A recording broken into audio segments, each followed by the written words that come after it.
Bet on Bears fans, another edition of the Chicago Bears podcast coming your way. Pat the designer, Tom Waddle. Where's the makeup person, man? I can't be on any type of video thing with all these divots in my face.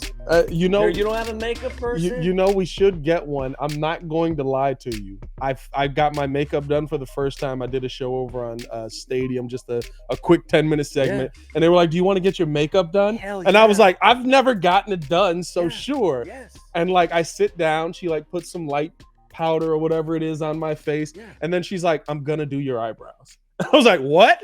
She's like, we can't let you go on TV like a spa, like this. Man. It was the best experience of my life. I say that, but I could just like for the last several years, because in most instances they've gotten rid of makeup people, with cost-cutting things that have occurred over the course of a lot of broadcast entities. I can guarantee you now I've got $100 worth of cosmetics in my bag right now. Can you just do you know how to just do it for yourself? Yeah. You've learned it?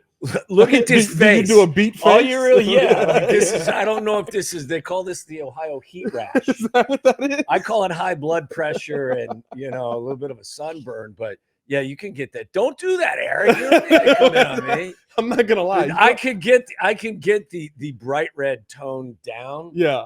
It's just a matter of sometimes you go too far and everyone in the building knows you've done your own makeup. Have you ever had a Shannon Sharp moment? Do you remember that where there was a new makeup artist at first take and he was out there looking like Count Dracula a little bit? I don't remember. Strong eyebrows. I don't know, Eric. I don't know if you can find that never, picture and throw it on the screen. That was a great time. This is a great way to start the podcast. I feel like it's the epitome of being a Bears fan. You got to throw some makeup on that thing to make it look a little better every now and then. You've had to. I'm not so sure we're going to have to going forward, but to this point, yeah. You had in the training camp. A whole lot of base. We needed to rub it all down, and then maybe. But I got to tell you though, Pat, like I'm as optimistic as anybody.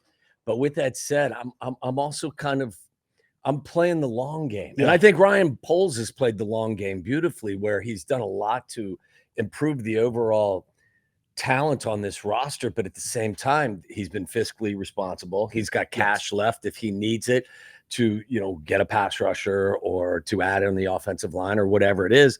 And he's got a full complement of picks in 2025. So not only has the team improved dramatically over the course of the last 18 months, he's done it in a way in which he hasn't compromised the team either financially or with their draft currency. So now with that said, I'm not going to lie to you.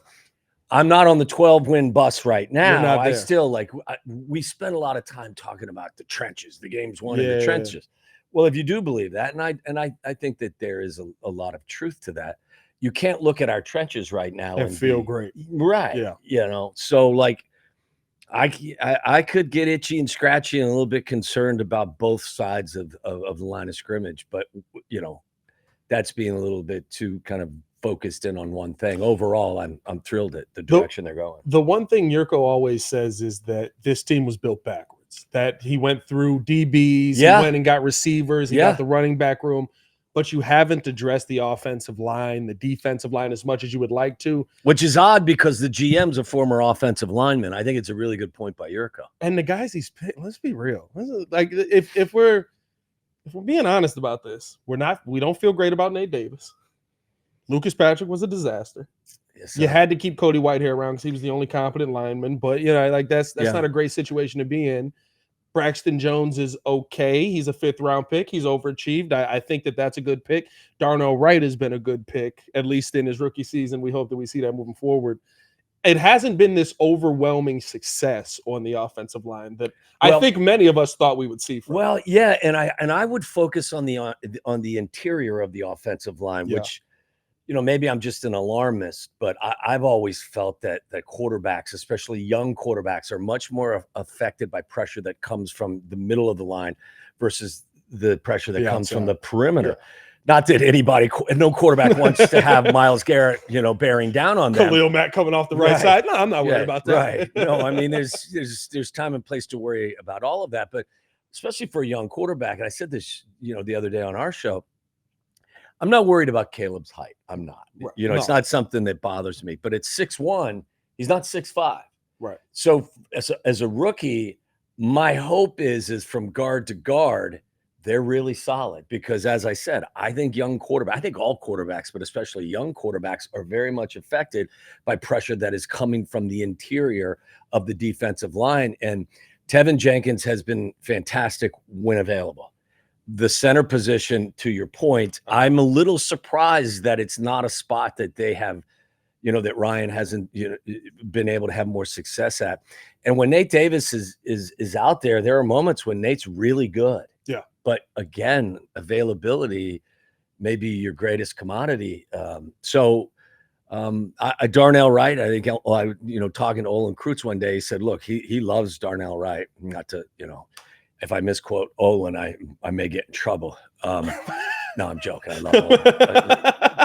I was gonna say we have seen Olin on the podcast. No, I'm saying Olin's is smart. Yeah, he's got the highest football IQ of any offensive lineman, he and Tom Thayer, that I've ever really seen in terms of analyzing things. Yeah. But even Olin said, look, the second year, Darnell Wright was really good as a rookie. The second year is where you kind of take that step into that next group. Like, you're a really good rookie, but you're not going to be a really good rookie in year 2 because you're no longer a rookie. Right. Do you step into that role of being a guy that is considered as a perennial all-pro player? So, I echo a lot of the stuff that you said, Pat. I think that the offensive line, to me, I saw Pro Football Focus a couple of weeks ago rank them 11th overall.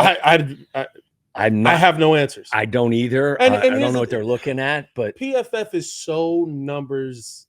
And this is having you on the podcast. I love this because you got to play the game. You got to see the game. For the people out there that live off of the PFF numbers, how do you also base the eye test into that? Because the eye test last year would tell you Braxton Jones struggled with the bull rush. Yes, there were moments that he was good and solid, but a lot of their running success was a byproduct of either a direct product of Justin doing great things with his legs or a byproduct of him being a threat. So the rest of the running game excel. Exactly. The last year I think they ranked our center position at middle of the pack. And if you watch the games every day, you would go, these guys can't snap the ball and block. That's the basis of the job. Like, how do you look at the numbers and say, this is what the numbers would say, but also bring in the eye test into that where you're like, well, this is what we're actually seeing? I approach it the same way I approach analytics in baseball. Like, I think it's a useful tool, but I don't think it's the only tool in your toolbox. Like, if you walked in to do a job and all you had was a screwdriver, you're screwed, right? Yes. No, I mean, that would be a good thing to literally, because you got a screwdriver. My point is if you're a carpenter and all you have, let's say, is a hammer and you don't have a saw, and look, I think you have to have a full complement of ways to analyze things. I think your eyes are probably the most telling. I think experience will help you as well. And then I think there's a lot of analytics. I just don't know. And I know that, I'm sure that everyone at like Pro Football Focus, everyone's working their ass off. Yeah. I get it. I think it's the entity's owned by Chris Collinsworth, who is a fantastic football mind as well as a former fantastic player. I think they hired Paul Anderson at one point to do a lot of their offensive line grading. And Paul was an offensive line coach in the league for a long time. So I think that I just don't know, Pat, honestly, like, do they know? How do they know what the left guard's responsibility is on a certain play? Like, it may be taught one way by the Giants. It may be taught differently by the Jets. Yeah. So I guess I would just say to anybody who's relying solely on grades that come from somewhere like Pro Football Focus, I would say just kind of broaden your evaluation perspective. I think it's a useful tool, but it can't be the only tool. I think when we see those numbers come out, people are like, see, I told you he was good. And it's like, yeah, but he was good for this moment on a failed play. Was he the reason that the play didn't fail? Was he the reason that the play did fail? Exactly. You know what I mean? Like, yes, the technique here, whatever it is good. Like, he held for 4 seconds. The quarterback got sacked 6 yards behind the offensive line. Whose fault is that? You know what I mean? Like, that's where I think they struggle with it. I'm with you there. I will say this, I think there is a good chance that how I feel about this offensive line could improve dramatically pretty quickly as well. If Tevin Jenkins in a contract year just, is able to stay on the field for 17 games, because as I said, when he does play, he's a difference maker.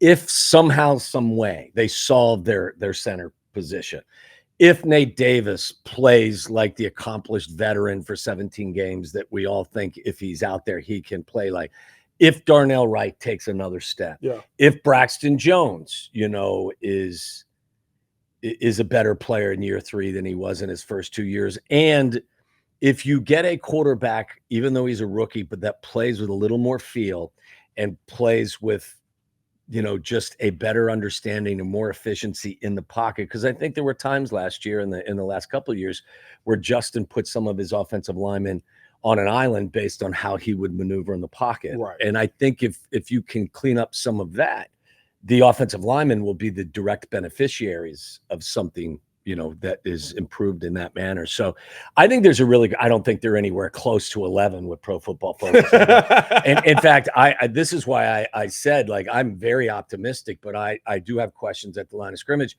I don't think it's being too harsh to say both their offensive and defensive line are bottom half of the league at this moment. 100%. But as I said, I think the offensive line, if some of the things I mentioned comes to fruition, then they'll be, they can be a top 15 offensive line, hopefully closer to a top 10 offensive line if all of those things come into place. What's always scary is when you get to a point where you say, if what's happened in history doesn't happen again, then I can see that number being the case, right? For me, can the Bears be a top 15 offensive line? Sure. But you just listed all the ifs on that offensive line. That's a lot of freaking ifs. And by the way, your center position, the biggest if on this line to me, Ryan Bates has played 150 snaps at centers in his entire career. Right. If Ryan Bates can play center, well, the kid you're a top 11. You know what I mean? There's so many ifs. The kid from the Rams played every game, but I believe not a kid. He's been in the league a while, but I don't think he was evaluated in the top half. So there's just some questions. Being up there for a couple of the OTAs, I saw, they were rotating guys. And I just hope, again, having never played a snap of offensive line, but I just hope they find a solution early. Yeah. And then they stick with it because, again, for a rookie quarterback, the last thing, look, there were times last year where Justin was behind the 8 ball as soon as the ball was snapped because it was careening off of his shin. He was playing Javi Baez out there trying to keep the ball from getting through the middle of the infield. You can't have that. And again, Caleb Williams is going to be asked to do something he hasn't done. He didn't do it at Oklahoma. He didn't do it at USC, and that's play from under center. This is true. Like Shane Waldron's offense, you're going to play from under center quite a bit. And I think that that's a good thing. And I think that Caleb will adjust to it quickly. I don't think it's something he's going to struggle with. I just hope that they help him with it by having the center position, pretty much solidified early in the season. How can we saw a lot of additions to this team this offseason, the biggest ones being the wide receiver room now. I mean, you add Rome Odunze in. Through the draft, you add Keenan Allen and via trading that 4th round pick, which I think both moves are solid moves. But again, right, maybe you're doing this a little bit backwards, going receiver versus offensive line.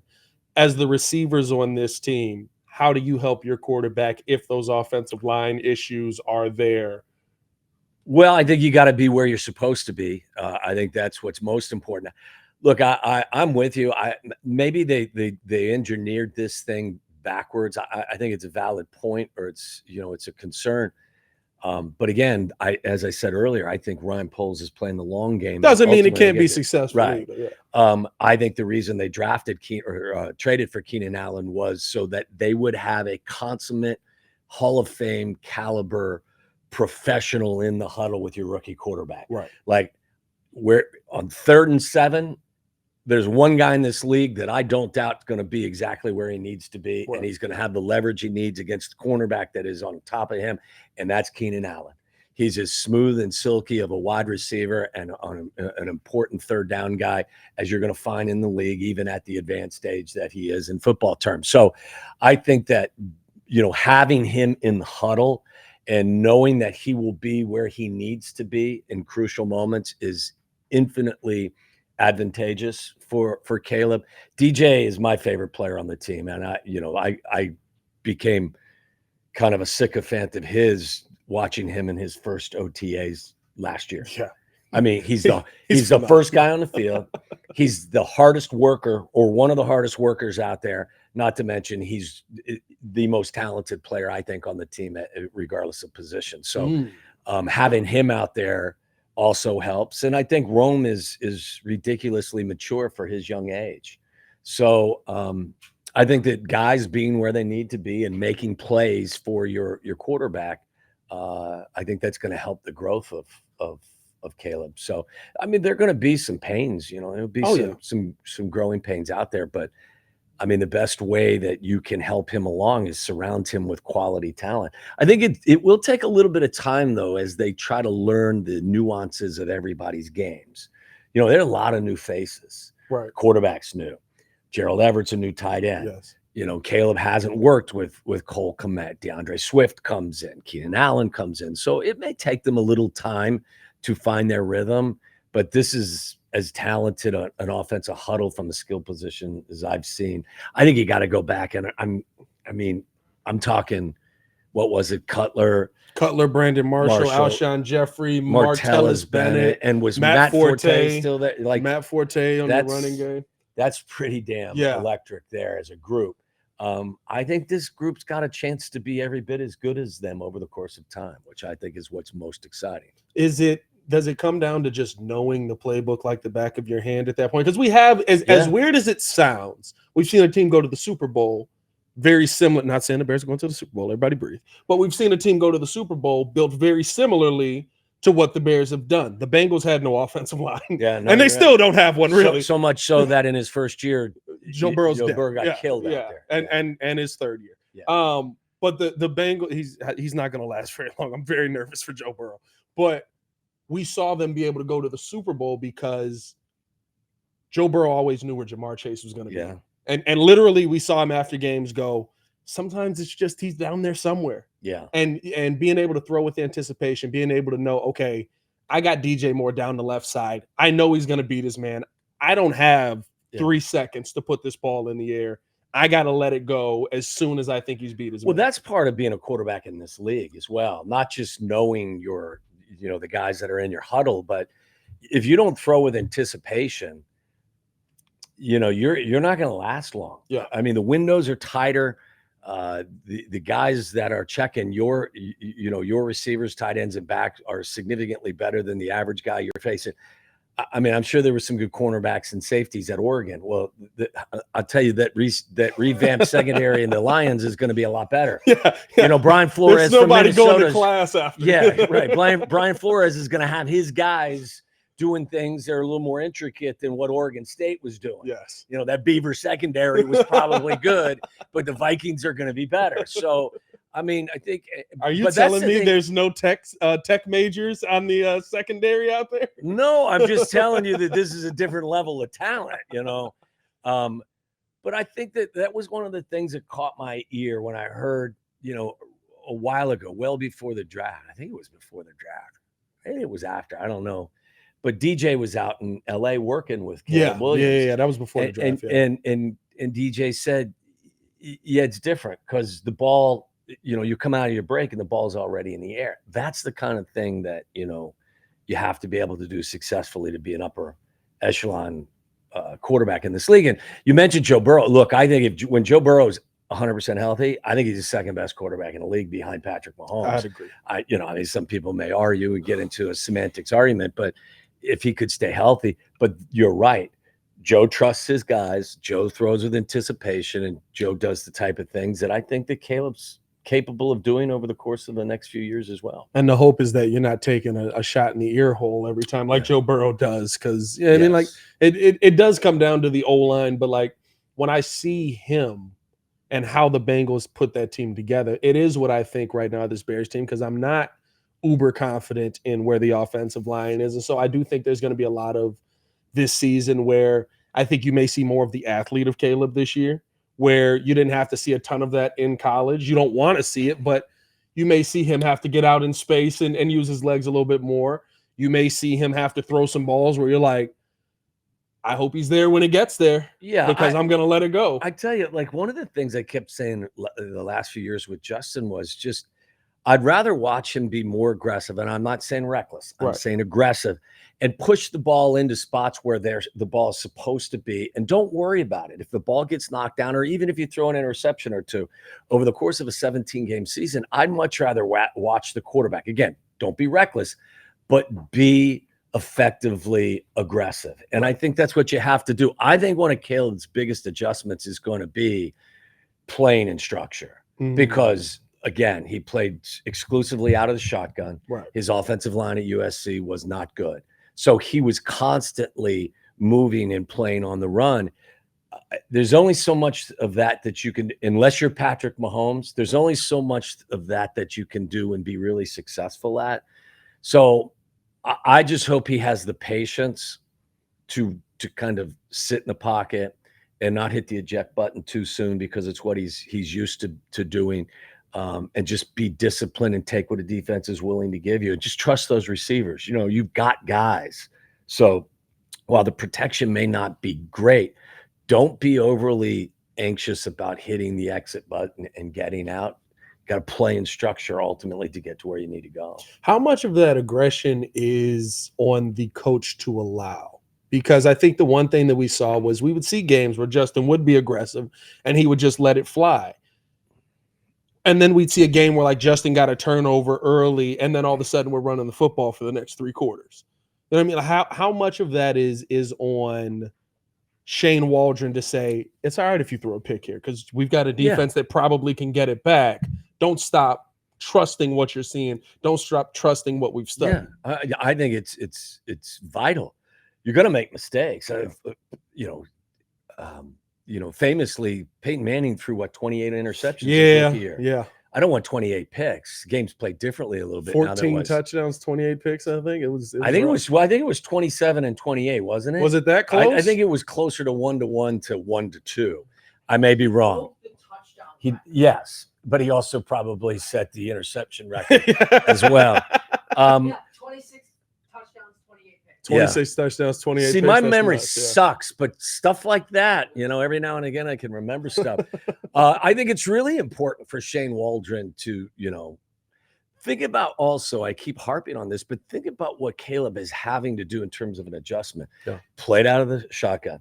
That offense that they run, it won't work in the NFL over the course of time. It just won't. I mean, I don't know what you call it. What do they call it? The air raid? No, it's not. It was whatever it is. Air raid? It ain't going to work in the NFL over the course of time. I don't know if USC's is air raid, but Pat Mahomes was air raid. But yeah. But think about just drop back and let it fly. Yes. 600 yards in a game. Yeah. And I think that Patrick Mahomes has done a fantastic job being brought along by Andy Reid, playing in structure when he needs to, but then also improvising and doing other things as well.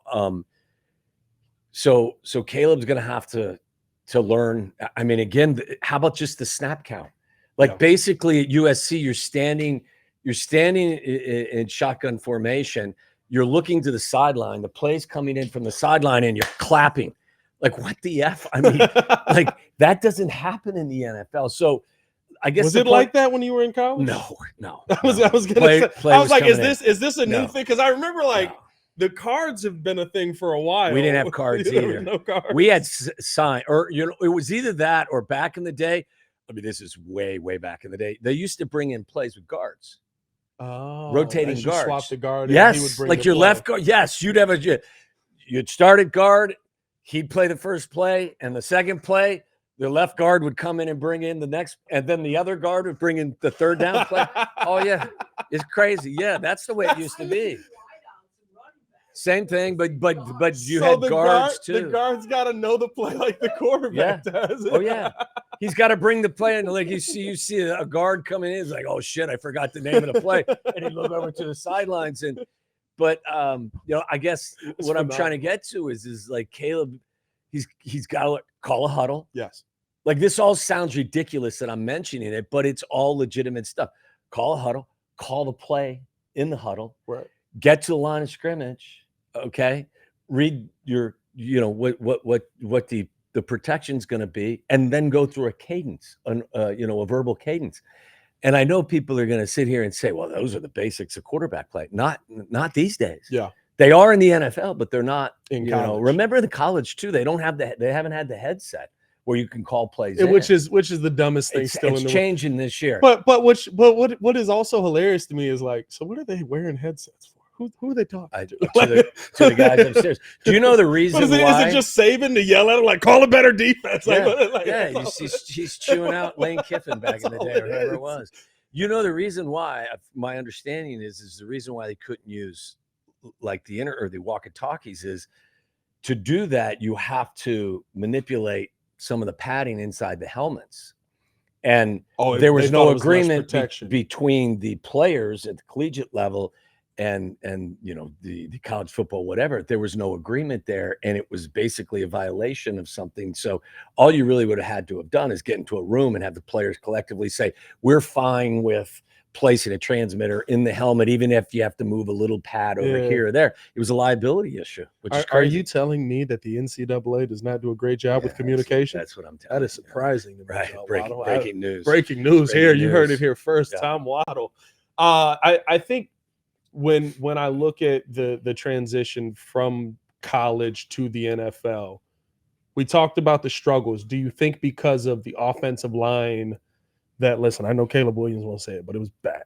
It was really bad that he had in college, that maybe coming into an offensive line that I don't know what it's going to be yet, but I feel like there's going to be a little bit of flux. He'll be able to adjust to that a little bit quicker. Yeah, because I think he's a mature kid, and I think I think he's got a really good feel for the game itself. Yeah. And that's why I said there are going to be some things that he's going to have to get adjusted to at the next level. But I think he's football mature. I think he's a really smart kid. I think he's a hard worker, and he's got a lot of talent around him on the flank, which I think will help him quite a bit.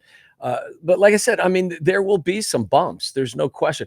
They'll be helped out by the running game as well. I think you have to continue to, focus on running the football.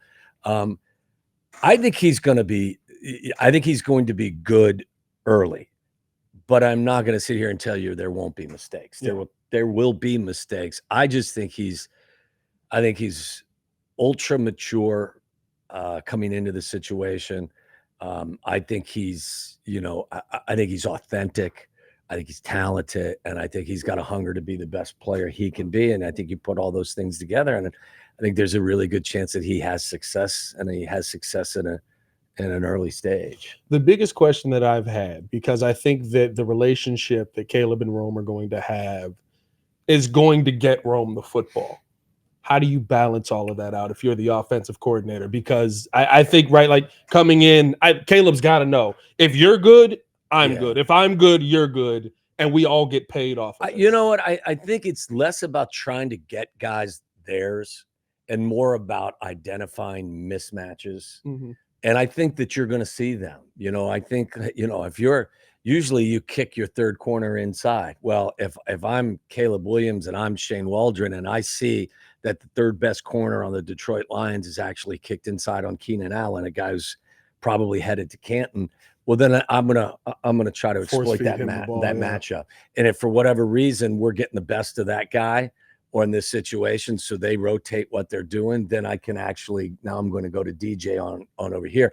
I think a good offensive coordinator does a really good job trying to create mismatches with play calling. So I think that I think everyone's going to get theirs. And not to mention, I don't think that there is, wide receivers are considered divas collectively. I think there's probably some truth to that. I don't see any diva in DJ Moore. I don't know enough about Keenan other than watching him. Don't believe he wants his money. I know that. That's true. He wants his money, and he deserves his money. That's true. Yeah. But Rome to me is another guy who, like, all you gotta do is listen to him talk, and he's mature beyond his years as well, and he'll get acclimated to what's happening. I don't think you're going to see guys in the huddle screaming at each other they didn't get theirs. I just don't. I don't think that that's what this offense is going to look like. Was there a Tom Waddle diva moment when you were in the league? I couldn't. Half the time I was cleaning up blood or I was trying to catch my breath. I was never screaming to the sideline, "Give me the ball!" No. You never came back into the huddle and looked at Jim and just, "I'm open. What are you doing? I'm open." Maybe towards, like the third or fourth year in the league. But no, listen, it's funny that you say it. The quarterback has got so much going on. Yes. And under a lot of circumstances, like I want to say my first 91, I think Jim was the most sacked quarter. I love my offensive line guys too. If they heard me say this, he probably kicked my ass. But I think Jim was either 1 or 2 in terms of most sacked quarterbacks. Jim had a tendency early in his career too to kind of run into a sack or two. Yeah. But he was one of the toughest guys I've ever been around in my entire life. I'm not surprised at all that he's had success wherever he's gone. But at the end, I want to say at the end of the 91 season, I had both of my shoulders operated on at the same time. I had like an inch of my right collarbone cut out. I had my left shoulder completely like sanded down. Like when I went into the operating room, there was a plate full of tools. There was like a hammer, there was a chisel, and something that looked like a crowbar. And you sure there was a doctor in there? Yeah. Was there a doctor or a carpenter? I was like, "What are you guys fixing a Buick, or are you going to get it to the point where I get my hands over my head?" Because the second half of the season, I couldn't get my hands really over my head without taking shots. Anyway, the moral of my story was at the end of the year, Jim was the most sacked quarterback in all of the NFL that year. I was in the hospital having both my shoulders operated on. Jim gave every one of his offensive linemen a brand new Rolex, including Frank Komet, Cole's dad, who was a defensive lineman that I think they turned him over to an offensive lineman. I think Frank got a Rolex too. And I was at Northwestern Memorial Hospital in the hospital for 2 weeks recovering from surgeries. And I didn't get shit from Jim. So you're still looking for it? Yeah. He won't even take my call anymore. Maybe it's because he knows I'm looking for my watch. That's what it is. He's like, the Rolex price. So I guess what I'm saying, Pat, is like, look, I never came back to half the time he was bleeding, and they just you can't do that. I think, and that's what I mean. I don't think this offensive unit's built that way. I don't think it's their mentality. It doesn't mean that guys like that want the ball, Justin Jefferson wants the ball. Yes. Stephon Diggs wants the ball. I get it. And you want those guys in your huddle. But with a rookie quarterback, I think having Keenan Allen and DJ Moore and a mature rookie in Rome Odunze it's a perfect fit for Caleb. I'm not going to lie to you. I think the diva narrative needs to be shifted to DBs. Oh, there's no question. I think the diva, because let's be real, like the best wide receivers in the NFL, who's a diva? Maybe. Is Tyreek Hill a diva? Am I allowed to swear? You can swear. The DBs are the biggest shit talkers on the planet. Biggest shit talkers on the planet. I tell you another story. I played against Benny Blades. Benny Blades had me pinned on the ground. And Benny his hands in my face mask, and he fish hooks me, and he puts his finger. He got one finger in my mouth, trying to rip my mouth out. I think he had his thumb in my nose, and I got up and I bit him. I bit him, and makes sense. He got pissed, and I stood up and I don't know what to tell you. I said everything on the inside of my face mask is mine. Everything on the outside of it is yours, but this is mine. But like I mean, I can't even begin to tell you just because of circumstances. I don't want to say too much, but when I got into the league, I was slow. Yeah. I was a little different. Yeah. Okay. So everybody I stood up at the beginning of it had something to say to me, which was, I mean, you got the stories from it. You got the great stories from it. But and that's what I love about. There are certain guys that can talk it, but can't back it up.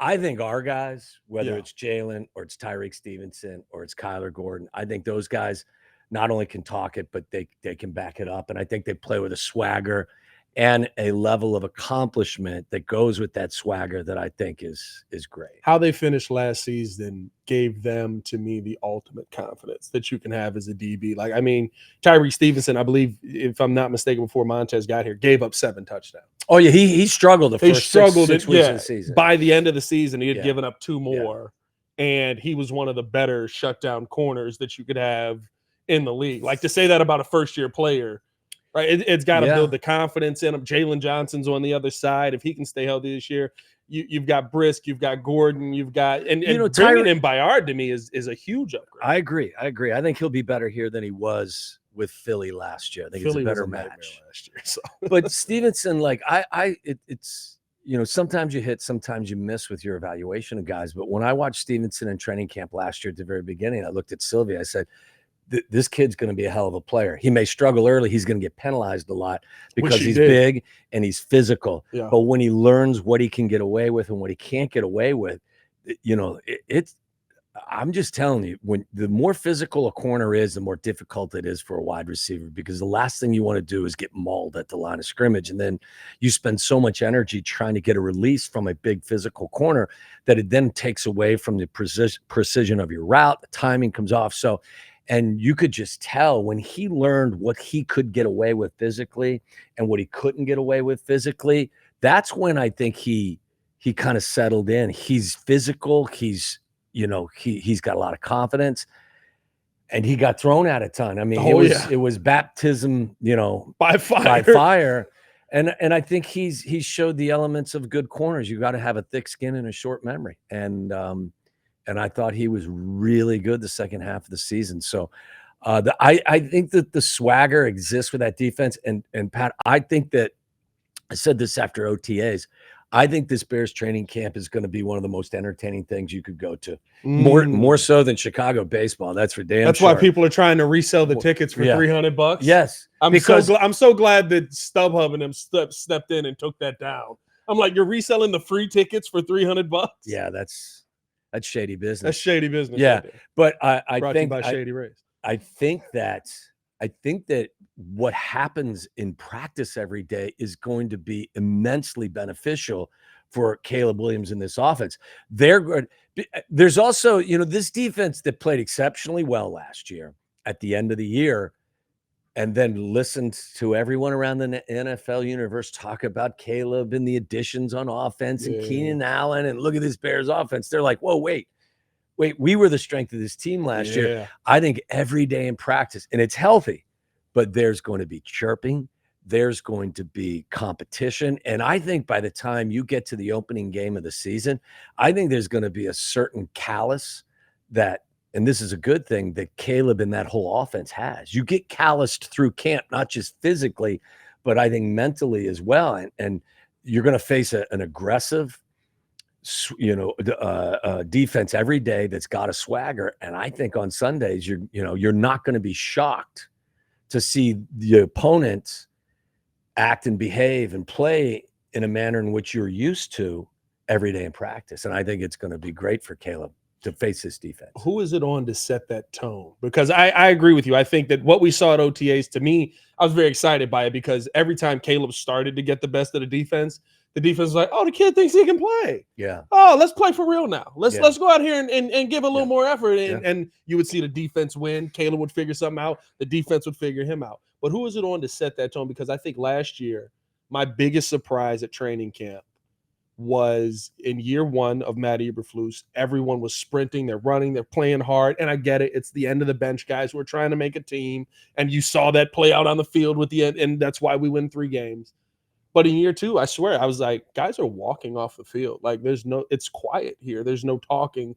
Defense is kind of chirping, but there's nothing happening here that to me feels like this is a real practice. It feels like this is a formality we have to do before we get to the first game of the season. I thought the bigger issue for them last year was there was no contact. And I'm sure Yurko has talked to you about that.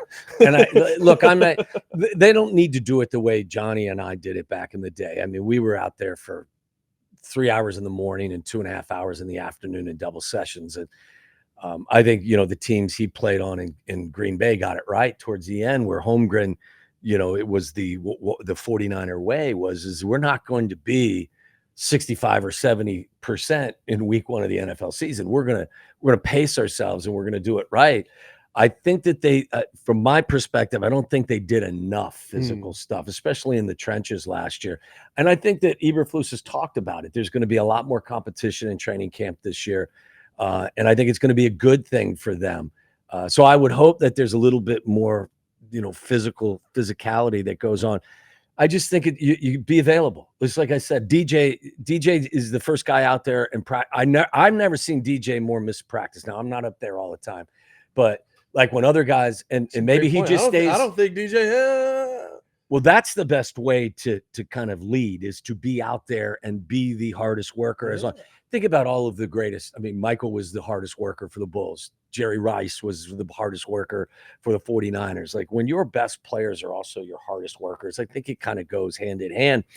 And even on OTAs, like, there were a couple of guys that weren't there. Every one of those secondary players was there. Tyreek Stevenson Yeah. was there. Jalen Johnson signed that contract. Jalen was there every day. So Gordon and Brisker were available. And I don't think it's anything that you have to do by being loud or boisterous. They'll play with a swagger. I think the fact that they're out there as a group every day competing, camaraderie. I think that's what's most important. Yeah, it's going to be fun to see. I can't wait for training camp to get here. I'm excited. Before we let you go, Waddle, what's the one key the Chicago Bears have to have accomplished by the start of this season to hit the ground running?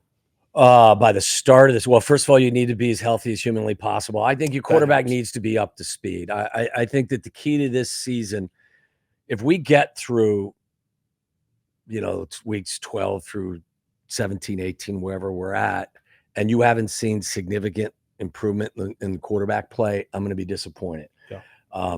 Because I think that Caleb has the capacity to be a better player. I think he's got the potential to have better feel at the position than what we've seen the last few years. I think Ryan Poles has done a fantastic job creating an infrastructure that is very quarterback friendly, much more so than what Justin got. Like, Justin was handed a raw deal in a lot of ways. Yeah. There's no question this offensive huddle that Caleb will step into is light years better than what Justin found himself in for the majority of his time out there. And it's unfortunate for Justin, but it is very fortunate for Caleb. So with that as a backdrop, if Caleb isn't playing the position with a ton more efficiency, and just overall the quarterback play isn't significantly better, I will be disappointed. So I guess to get to that point, I hope you clean up all of the issues that need to be cleaned up with regard to cadence and huddle management and play calling and all that other stuff. So when you're ready to go, and it won't be perfect, but just be ready for the start of the season. And I think if that's the case, you just watch the progress take place. I love it. Ladies and gentlemen, the only Chicago Bears wide receiver to openly admit to biting somebody. I did. On the podcast. I did. Tommy Waddle, appreciate Tommy coming on the show. Yep. Hit that like button, subscribe to the page. Leave that 5-star. I was forced to. I love it. I may bite you before we get out of here. I will keep my fingers out of your mouth if that's the key. That's what I don't ask much, Pat. Just you put your finger in my mouth, you're gonna get bit. I think that's a simple rule of life. That's standard. Yeah. That's a good rule to have. Yeah. Hit that like button, subscribe to the page, leave a 5-star review. Y'all know what they're doing. Drop a bear down in the comments below. Let us know your biggest key that needs to be accomplished by the start of the season for the Bears. By the way, is your seat sit higher than mine by is that the way it was planned, or is that just me slumping? I think you're just slouching there, Wads. I'm not gonna lie to you. I think Pat, this is how Pat stands over his his interview people. I think you're just slouching a little bit there. Hey, Tom, how you doing down there? I'm definitely not taller than you too, so it's definitely you. I think my spine's kind of bent over. When you sit down, you get a few inches of compression. Yeah, exactly. Y'all stay safe out there, Chicago. Bear down. One love. Peace.